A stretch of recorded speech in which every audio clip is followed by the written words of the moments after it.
Hello from the people of the internet. I am Hyper Super Sora. Welcome back to Remembering Avatar, where I talk about the Avatar episodes completely from my memory, and then I watch the episode and see what I got wrong. Today, we're tackling Return to Omashu. Bumi's back, bitches! Bumi, that charismatic character. But surprisingly enough, when Fire Nation marched on his front doorstep, he decided to do nothing. Just let them take over.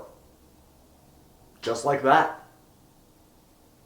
But before I talk about what happens with Aang and where the rest of the plot goes, what's Azula doing? She says it best.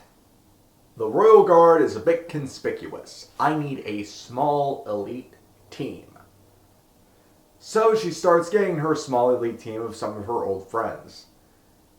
And she starts off with a personal childhood crush of mine, Ty Lee, who is in the circus as an acrobat. While she's happy here, Azula is very convincing. By that I mean she lights the net on fire underneath who is assumingly one of her friends. Yeah, she may be happy here, but Azula is not going to make that for much longer. So she has to go. She's agile as fuck, and she knows chi blocking.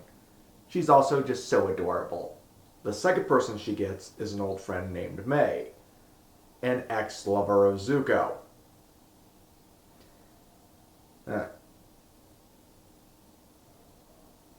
While she seems to be hunting for Zuko for a bit, she is also the daughter of the governor, or of Omashu, the Fire Nation approved one, and a little brother named Tom Tom.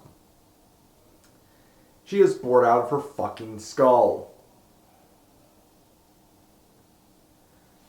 Especially when she greets Azula, she greets her just like, please tell me you're here to kill me. Wait, that's the airbending one. There we go. Yes, I'm a fucking nerd. And the episode that reminded me of that is the headband, I think it was. Yes, I know this show very fucking well if you couldn't tell by now. Anyway. Gets her small elite team to help her out. Anyway, what's Aang doing? Okay, so we gotta sneak into Omashu and rescue King Bumi. Sneak into him through Omashu through the tunnel system. Octo suckers on Sokka's face to make them look they were sick. That's important for later. Runs into the resistance, just like, well, you don't have to fight them. You could just leave. We can do that. Yeah. Positive Jing when you're attacking and negative Jing when you're retreating. So now is the time to retreat. Get everyone out of the city. But we have so many. Yes, that's why we're going to use these octopus guys to go.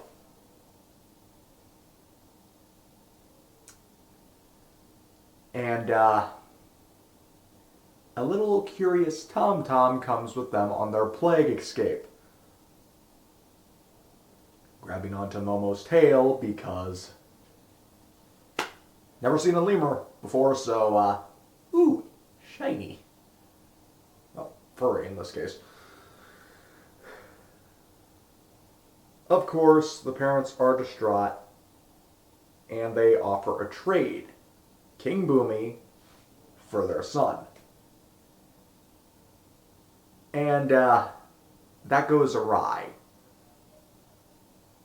Because it's just like, why would we trade the powerful earthbending king for a kid?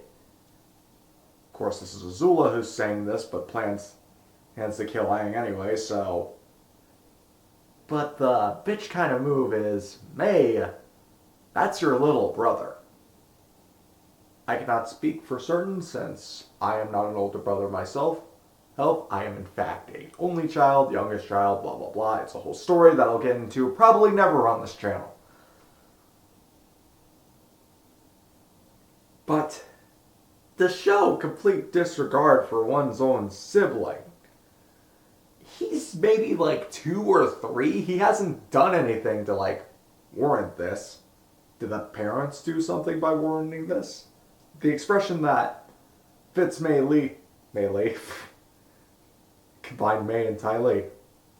The Fitz May is a gilded cage is still a cage. She could practically have anything she wanted, but with no freedom.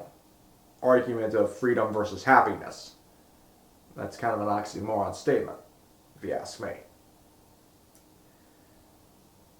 Thus, fight scene ensues. Aang is able to escape with Bumi, who could have earthbent all this fucking time. Well, they didn't cover my face, using his fucking magnificent chin to earthbend.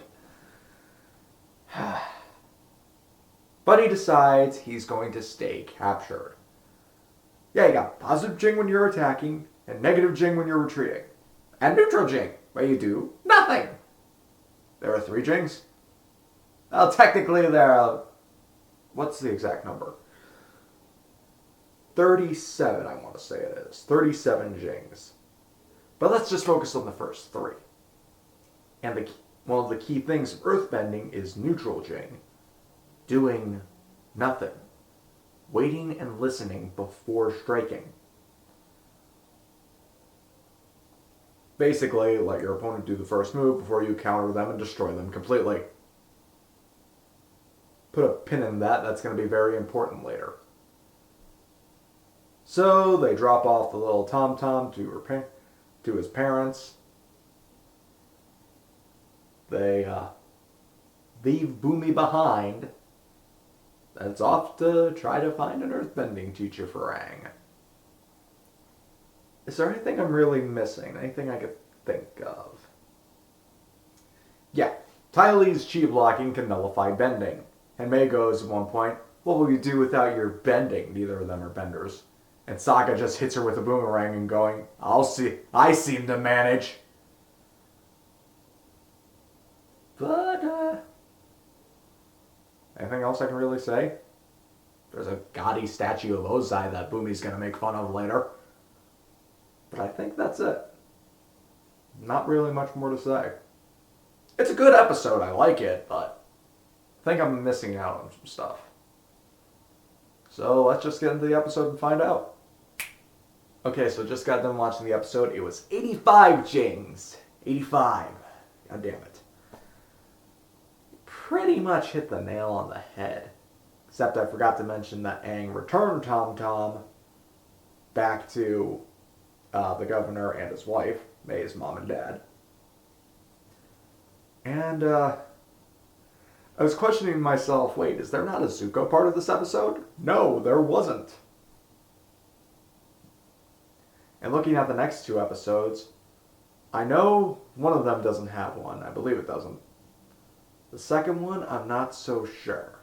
Which is the swamp in Avatar Day. Oh, I'm going to have a field day with Avatar Day.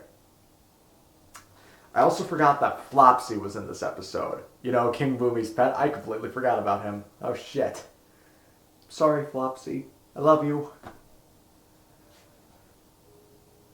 We get that name again. Ba Sing Se.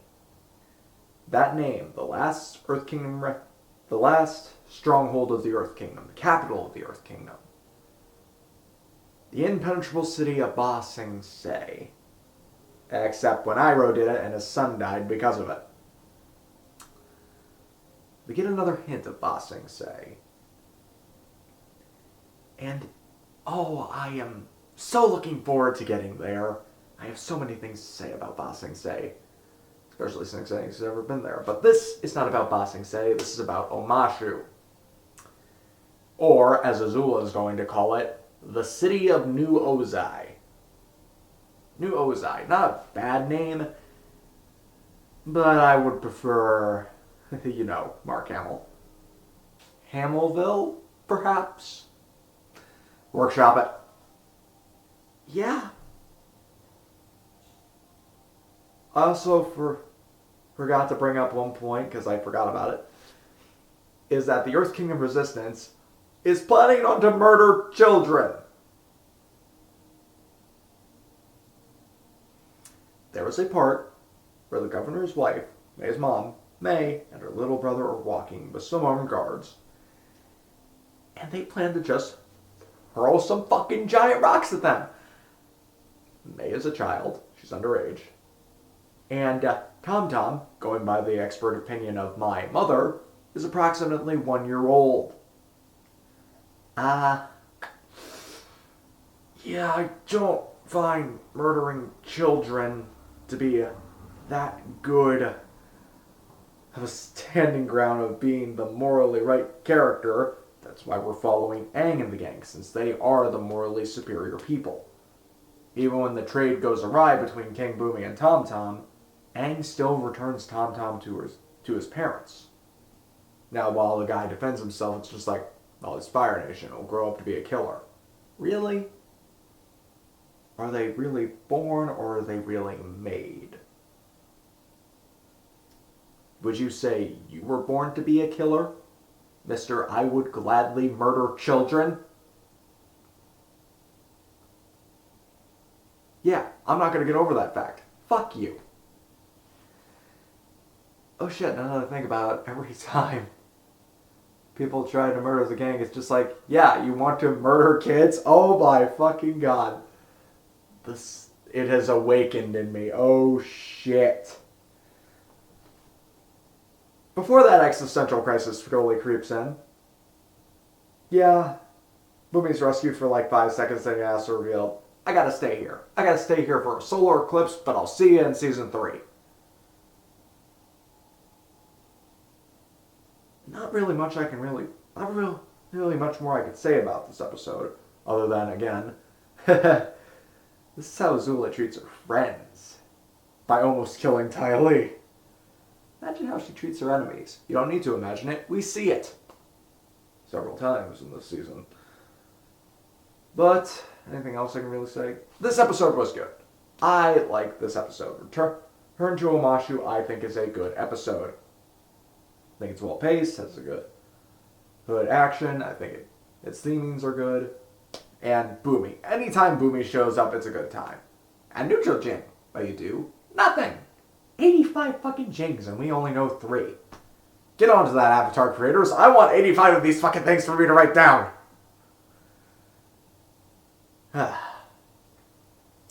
Suppose Momo's mastered the one of scare your enemy.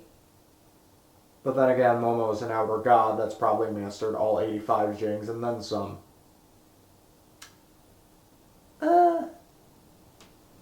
It was a good episode. What more can I really say? Not sure if I can say that about the next 2 episodes. Swamp is iffy. Its pacing is a bit off. And Avatar Day... fucking hell. Wait, what happens on Avatar Day?